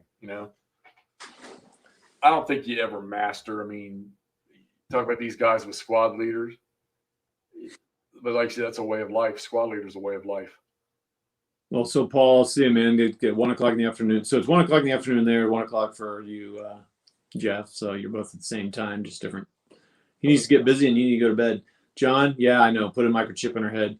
So I was just curious because like I start reading it and I start getting bored. I get a little bored reading. So what I've decided to do with this TCS is I just got to I'm going to put the pieces out for the first scenario because I have a hard time just putting pieces out and just doing. I know Kev does that. He'll just put pieces out and kind of go against each other. I can't do that either. I'd rather, and it looks like this is a really small scenario. So I'll set it up and I'll just start kind of going through the sequence of play. Like, okay, what happens? Now find the rules for it. So I'm moving stuff around. I've never done that. So I'm going to try that with this to see if I can get past that hurdle in a more complicated game. Because, like this Civil War game you sent over, it's not complicated. There's 25 pages of rules. Well, that's a chunk, and I've never played it before. So, but I want to give it a shot because there's a lot of people that love it. I mean, the fact that Patrick has all those videos about it, and there's so many dedicated players to that, and they had all those. I'm like, there's something there, right? So, yeah, it's a great. You're only going to read 12 pages of rules in that. Well, that's true. Yeah, I feel like basic and advanced. Yeah. Basic game's great in that. I mean, it's completely. You don't even need the advanced game. I mean, if you want to add some more detail, go for it. But I imagine if you're going to play the campaign game, having that would probably be a better idea to play the advanced game. But yeah. So I think that's why I was asking because you're kind of and then Goss, holy mackerel. Oh wait, who did you say is going to post? I gotta write this down. I'll send you. I'm not going to ever play Goss. In fact, I think I've told you this story before, but I was with Clay and Tyler playing Goss. I was just watching them, and I was like, "Man, that is the greatest thing, man. That's so cool." Clay and Tyler are the coolest guys. I'm going to buy that. I bought it. I bought 2 of them. I got them. I'm like, yeah, wow. Clay sat with me for 2 hours on a Saturday afternoon, and gosh, was it Tyler maybe even on Vassal, and walked us through it, and Tyler kept at it, and I was like, I sent it to you on YouTube. It's funny too because he owns a gaming store out in South Dakota. And who is that? Clay's in New York. Steve and Clay's in New York City. Yeah, Clay. So, but I'm telling you, they're 2 of the. Well, first off, Clay is one of the nicest damn people I think I've ever met in my life. Clay's awesome. And Steve, he's just as pleasant as he can be too. Steve's a big old boy, but I tell you what, when I sit there and I watch them play, I mean, I don't have to watch. I have them on when they're playing, and I might be playing East Front, but I can understand everything they're doing when they're going through it. Do they put you on their voice channel so you can listen in? I go right in and watch, and I'm in the Vassal mod with them, and I'm on. They use Google Hangouts to communicate, which is really nothing but like this here, just that version of it. Yes. And Clay will talk to me the whole time he's doing something. Like when he's moving to an attack or something, I'm not even looking at the screen. I'm doing something else, and he's telling me exactly what's going on and how it works and everything. And just for somebody to do that on a game like that, that's just out of this world for me. Somebody do that. Yeah, Clay he's like I said. After doing that exercise, you know what? Just because, yeah, it's cool. I don't have to buy the game just because I thought they were cool. Because it's Clay and Tyler who, I mean, those guys are just awesome. You don't know Tyler, but yeah. And then, like I said, hanging out with Clay and then going out to dinner with him after, I was like, man, come on. I took those Campaign for North Africa maps for him, and I merged them, and then cut them and rescaled them so that they would so there were no overlapping edges. They would go flush side by side. Yeah. And all 5 maps, and he took them to, because he's an architect. He took them to his printer, and the guy printed out magnetic maps, and he got them. And whenever he posts his screenshots of Campaign North Africa, it's those magnetic maps, and the guy created little metal strips to go under the seams so the maps never budge apart. And he posted them with the counters on, and I said, "Are those maps, man?" He said, "Yeah, that's them." So then I chopped up Bach am Rhein and Hurtgens Forest, and whenever he gets Hurtgens done, he's going to have the printer make a second copy and send them to me. Oh, awesome! Magnetic ones. That look, you would never know by looking at them. They're just like really, really normal game maps, but with those magnetic strips underneath them. And so, I don't do well surrounded by geniuses. John, that's all I do. I just surround myself with smart, funny, nice people. Hopefully it rubs off. All right, I'm out. Going to bed. All right. But, Jeff, you didn't tell me. Who's putting up the videos about Goss? Steve? I just sent it to you in Facebook. Oh. Yeah. Oh, in the chat in Facebook? In the messenger, yeah. Okay. Hey, Jeff, thanks a lot for popping on. Have a good night. A good day. Talk to you. We'll catch up. All right. All right, everybody else down for a couple more minutes. I gotta try to get this thing. I want to try to get all the pieces out for this game, and I this is GD40, which is TCS, and it's saying something about artillery and keeping track of ammunition, but I'm like, well, wait a minute, what? Is there a chart for this, or is there some sort of handy guide? And I don't think there is. I'm like, what? I gotta make something to. Come on, man. I mean, of all the problems in the world, this is the least of my worries. But it is interesting. I mean, they have a chart to. I mean, really, I'm just not. Oh wait, there's a turn record chart. I do need to have this turn record chart out. Actually, though, is there also a? How are we supposed to keep track of the artillery? I just on a piece of paper, I guess? What kind of game is this? I want a chart for everything. I think you're supposed to keep track of it yourself. Suck it up, Buttercup. Let's see here. Not there. Interesting.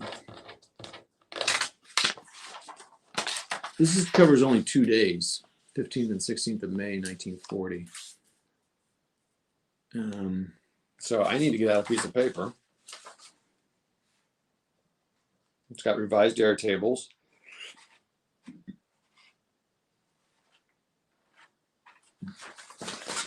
Okay. All right, well, then I need to get a piece of paper.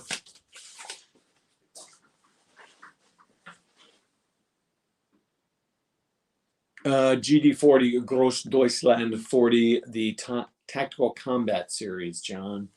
So each unit is a platoon, each tank is a tank, and it's a fairly small area, and each turn is 20 minutes, and in this case, it's 2 days.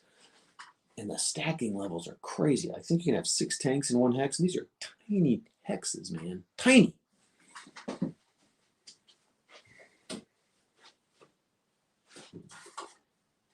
Pardon me while I get some paper, everybody.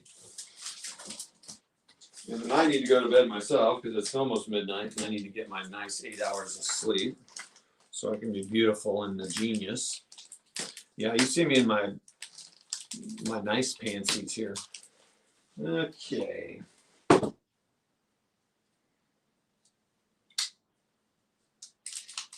Anyway, so I'm just trying to set that up. If I can get it set up, I can start trying to get some moves in and stuff. It's been a while since I gamed, so I need to get going. Get going here.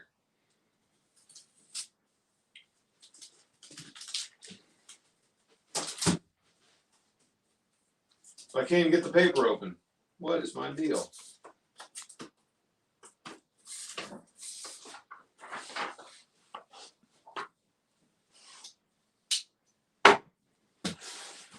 All righty. What do we got going on here? So,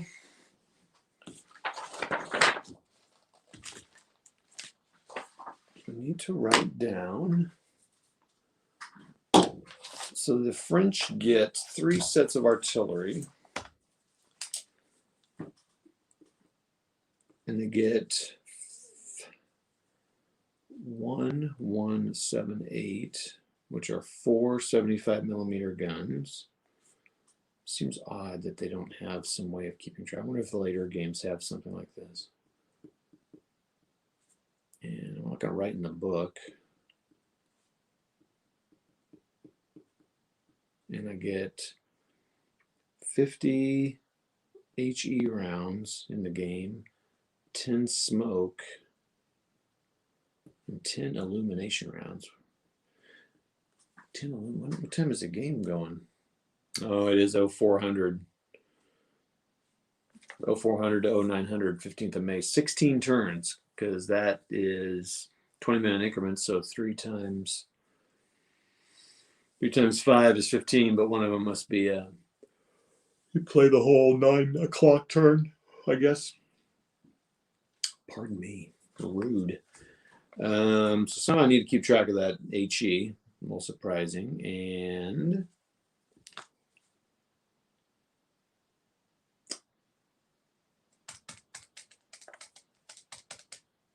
okay, and what do the Germans get? The Germans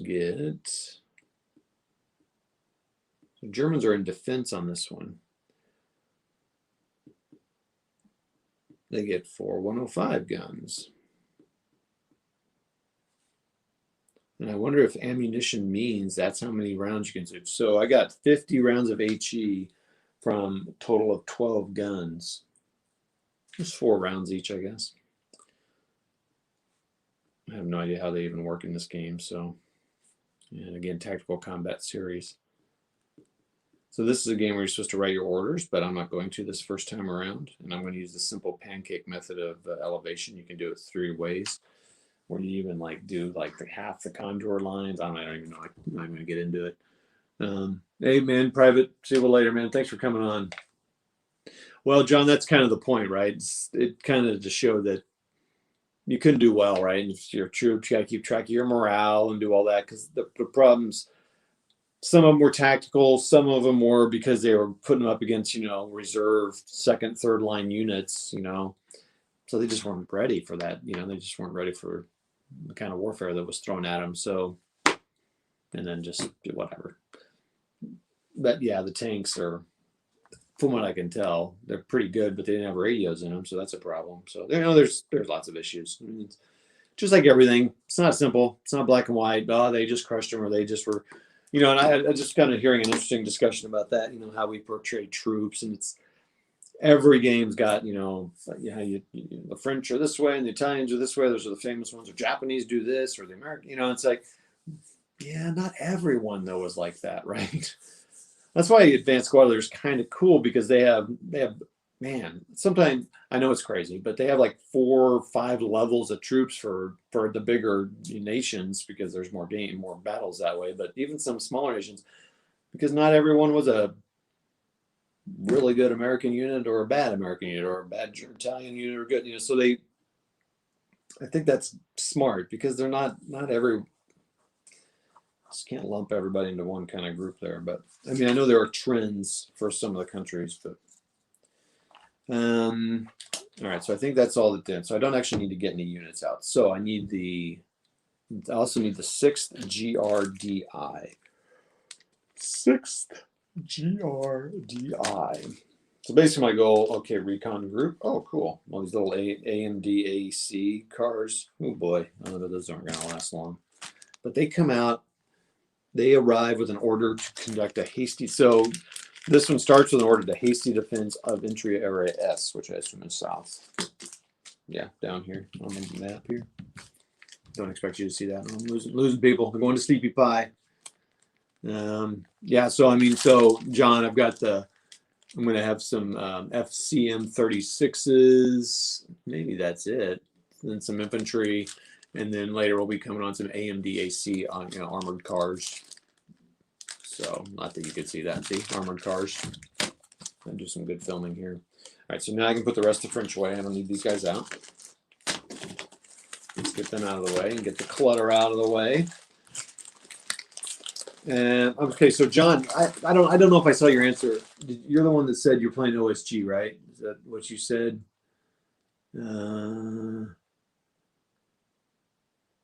No, man, I can't see it. Are you the one that said OSG? And if so, is it a complicated game? What's the level? Is it new? Blah blah. Just give me a little talk about the Napoleon game while I'm searching for stuff here. So the Germans are the first, fourth GD Stu Pioneer. So I get rid of this French over there. I thought I'd label these where I could find this stuff quick, and it is not working. Oh, boom, boom, boom. We got that. Boom. That happened quick. So infantry regiment, first GD, fourth GD.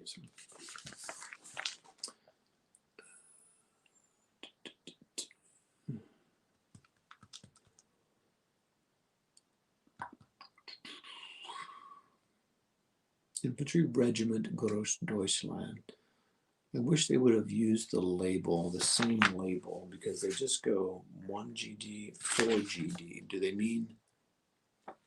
Okay, so they do mean the 4th Battalion and the 1st Battalion, I'm guessing.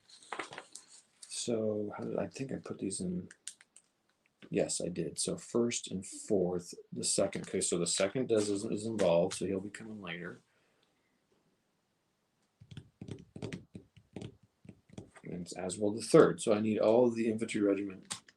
1st Battalion.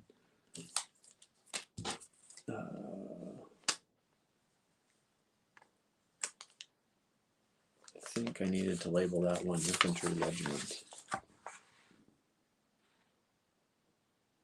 Yeah, so I need to label that one. Yeah. Infantry, well, it's not infantry. Is it an infantry regiment or a tank regiment? Panzerjäger.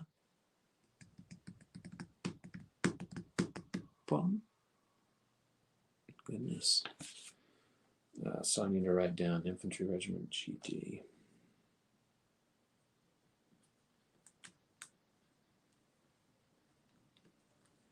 Fourth Battalion. 3rd Battalion.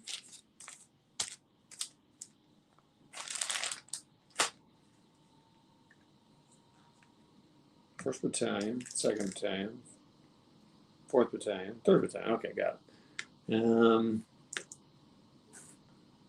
they do not get any. Oh, I didn't write down what they get. Oops. They get 40 HE, 15 smoke,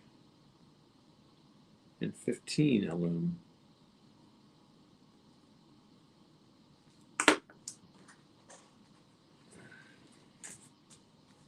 I think I'm going to look if there's a tank battle in Lock and Load Tactical. Okay, got all that. All right. So the player that holds all the hexes of stone at the end of the game is the winner. Any one of these results is draw. So there are 1, 2, 3, 4, 5 hexes for stone. Let's get rid of these. The Germans, put them away. All right, so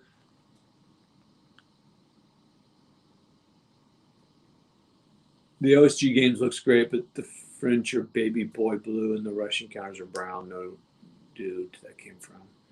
Just received, so I haven't looked at much. Okay, cool. Is it fairly complex game?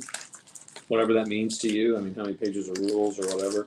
Everyone's level of complex is different, right? I mean, what I find complex, like we were just talking about Clay and Steve, Goss was too much for me. It was a bridge too far. And if they're going to do Highway to the Reich, then Goss it'll be even a further bridge too far. So,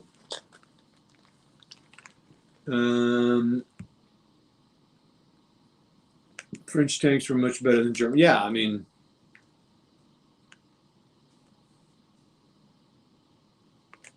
yeah, I mean, some of the French tanks definitely looked beefier than some of the German tanks for sure. But when you don't have a radio, yeah. So that's just it. You get stories like that, right? Where one tank holds off an entire battalion, and it's heroic and amazing. But so in this big scale, it's like, that's great. So imagine the German just rolling bad in a higher level game, like in France 40 that I played. And you're like, why can I not defeat? And there was a couple units like that. I was like, why can't I defeat this unit? I'm fighting like 4-1. I keep getting beat up. Well, that's what's happening, right? There's one thing, and I think that's cool. It's just hard to translate that. You just get mad at your dice. Or here, you can have cool things like that, maybe. I don't know. But, I can maybe have a tank that kind of holds out for a while. So that could be kind of cool. That's funny, John. Complex is motivating myself to break the shrink. But you're right. You're right. Okay, so within 2 of any hex of stone. So this is interesting. Oh, this is this scenario is actually Grossdeutschland taking stone. That's cool. All right. And where are they coming from? I assume over here on the east, I'm sorry. Along road north of point 235. Oh. All right, I'm definitely not going to start playing this.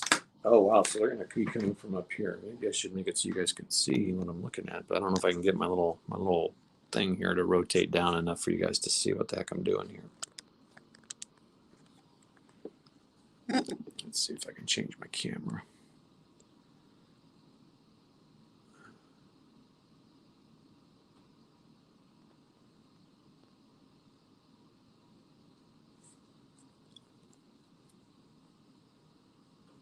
It's not going to be fantastic for sure.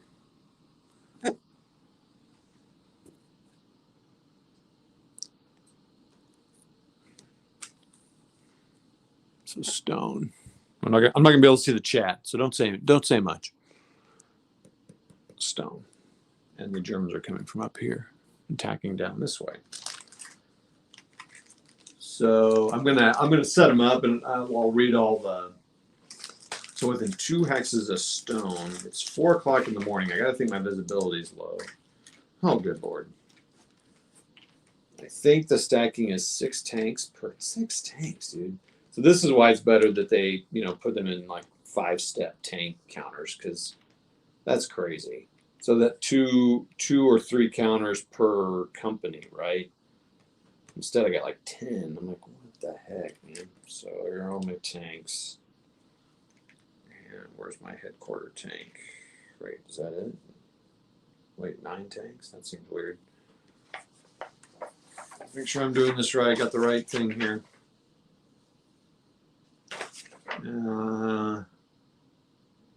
205th, the 1st, 2nd, and 4th.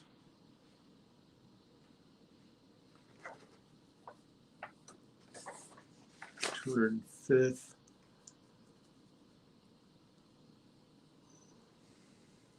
In this case, it's kind of, and I think their markings could be a little. Remember, this is an old game, so they're kind of using some older technology, a little tougher to see the print and all that.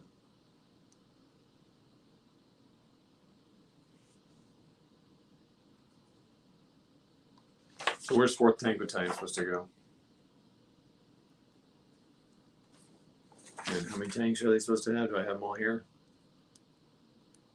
I should, and I just counted all these. Yep. If they're coming from the north, within 2 hexes of stone, so it could be even out here. So I'm tempted to kind of make a line, 2 hexes of stone, 1, 2, so. And I think you can actually see, I'll have to see what this scrub is, but I'll go ahead and set up kind of a defensive perimeter here, and we'll see. Kind of see what it takes here. I don't know what those little lines are. I'm not going to worry about that right now. Maybe keep a couple in reserve in the town. 3.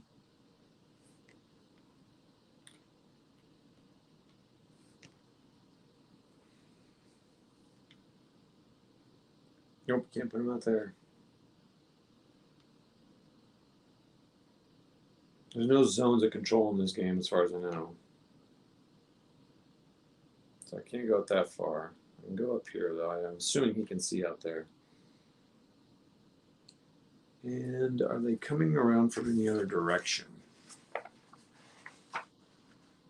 So they have these op sheets. You're supposed to write down your orders and stuff, but I'm not going to even worry about that. I just want to see how the game plays, and I'm almost. We'll see. All right, so.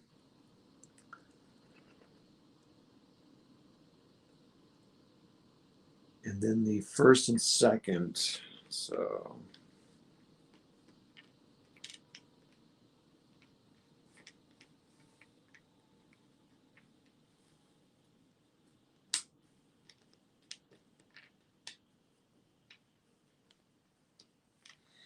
I think every unit here has 5 steps.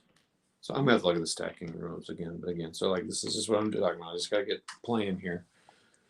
Now, when it says that it's the first to the 205th, I think it's every unit that's a part of that.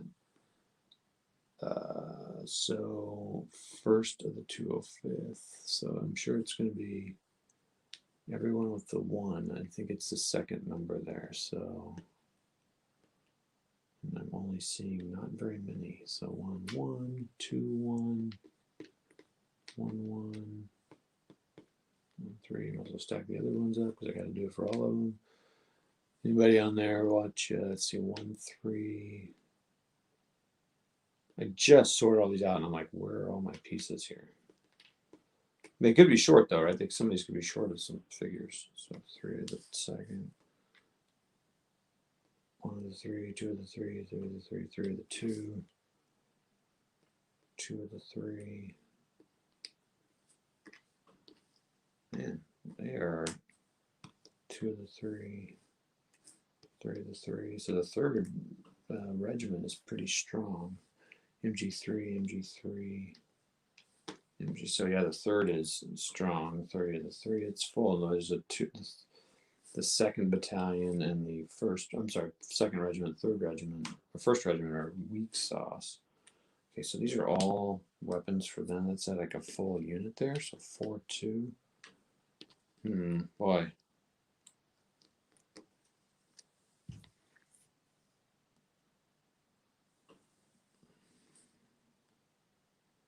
I suppose that's kind of part of the deal, though. They're weak, right? So you really, I'm assuming I want to put the infantry in the towns, in the town of Stone.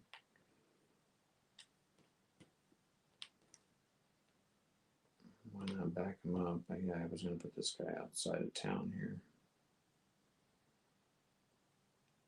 I'll have to look again where they're coming in from. So, boom.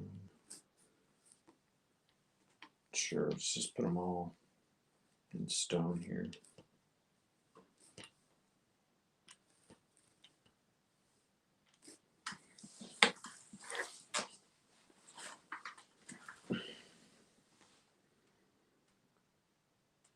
Oh, so they're also in there. So again, I kind of feel like keeping these guys in the back here.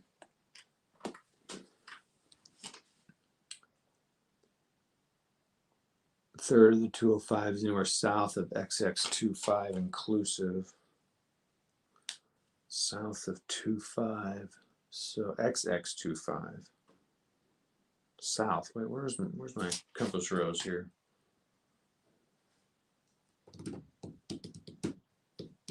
Yeah. It's south of XX25.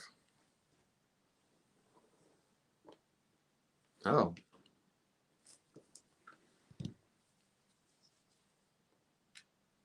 So that's way up here. XX25. So. Oh, geez, that's way up here. The whole map? Is the whole map in play?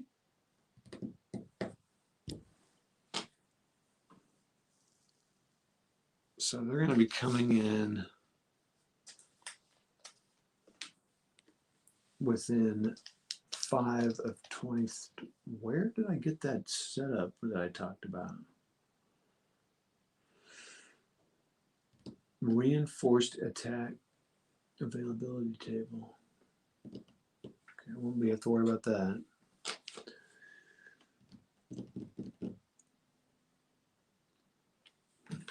So the French can set up anywhere south of 25. And again, I think I'm using the whole map. This is crazy. So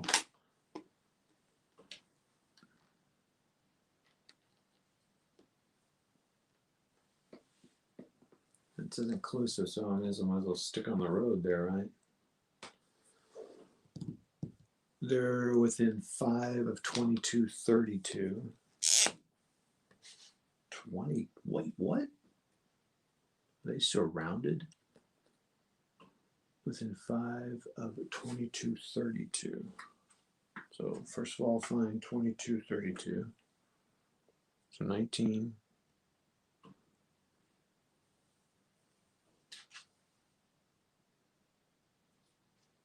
So within 5 of that, okay. And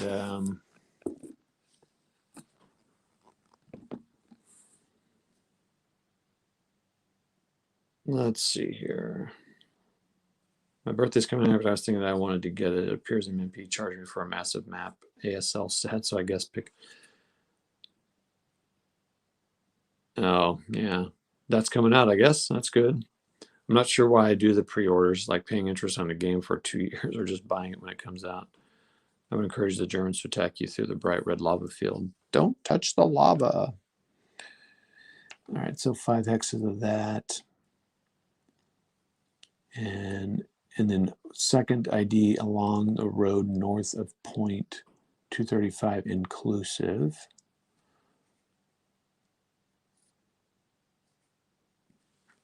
Okay. So they're going to start right there. So the question is, do I want to put them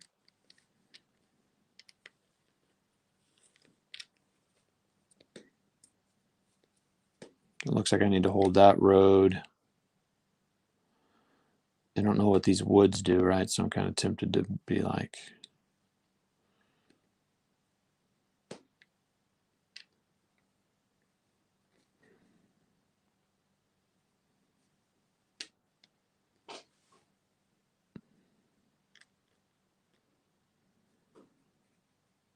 where do they have to put there? Anywhere south of XX25 inclusive. So maybe in this town's not a bad idea. 0.22, which you have a roadblock up there. Sorry, I got to sacrifice the third. Wait, that's funny. They're all called third of the third. Well, that makes sense now. That's the way it works. And then within 2 of 1334.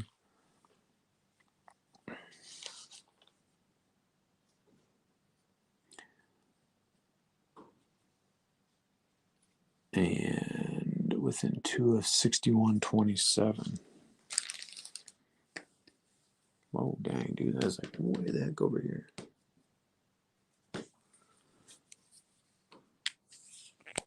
Man, they're kind of coming from all over, so I really need to be aware of that. So I think I'm okay. Actually, my defense may not be too bad because they're coming from over here.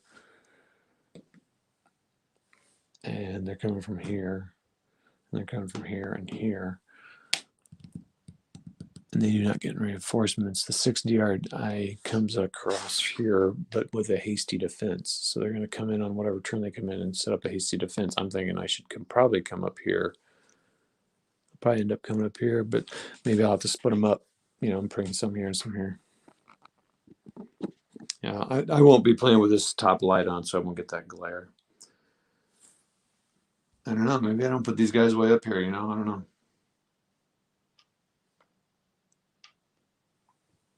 I mean, they could go through the woods. I'll have to look at what the movement is at. And then I guess I keep the second back here in reserve. Maybe in this lone little building out here, which I find hilarious.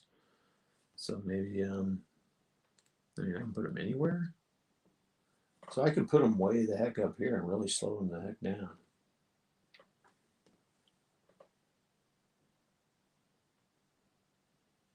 I don't know if it's dumb to stacked them to put them on. So what I don't understand is, do I get all the support equipment for the 205th? In which case, I'm going to assume I do. So I've got 188 millimeter. The range is 20. Maybe I could set him up over here in the house. 2, 3, 4, 5, 6, 7, 8, 9, 10. So 10. So yeah, I could reach the battlefield there. There I could definitely reach 1, 2, 3, 4, 5, 6, 7, 8, 9, 10. Yeah, in fact, I might want to put these guys like over here a little closer in the woods up here. So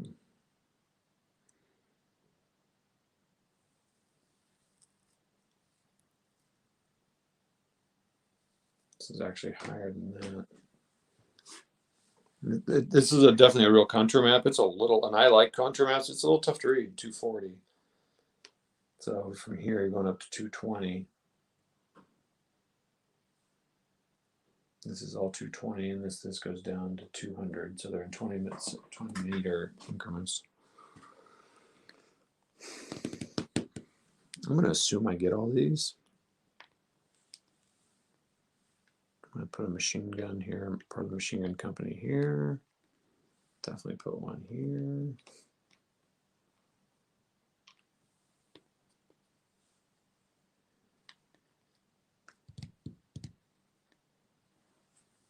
Definitely put one here.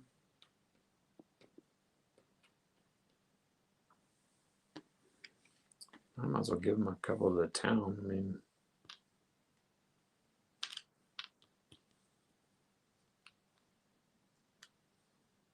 25th Regiment, right? So it's like, do they share that material? But I don't know why it says 3 on it. I thought that went to the 3rd. These tweezers, I need new tweezers for my birthday. So John, we've probably talked about this before, but I think I forgot you played ASL. Would you consider yourself a casual player, more serious, I don't know, tournament level, but like, you prefer, do you know all the rules and want to play them as close as you can, or what's your kind of a play style with ASL?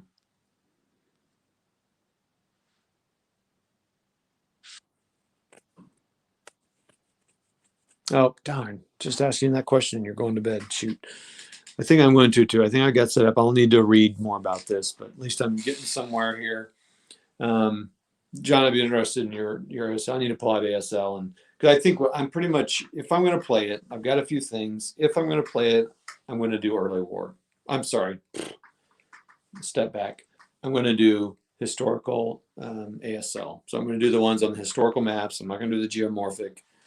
I know there's a lot to the geomorphic. It can teach you a lot of things, but I'm kind of like,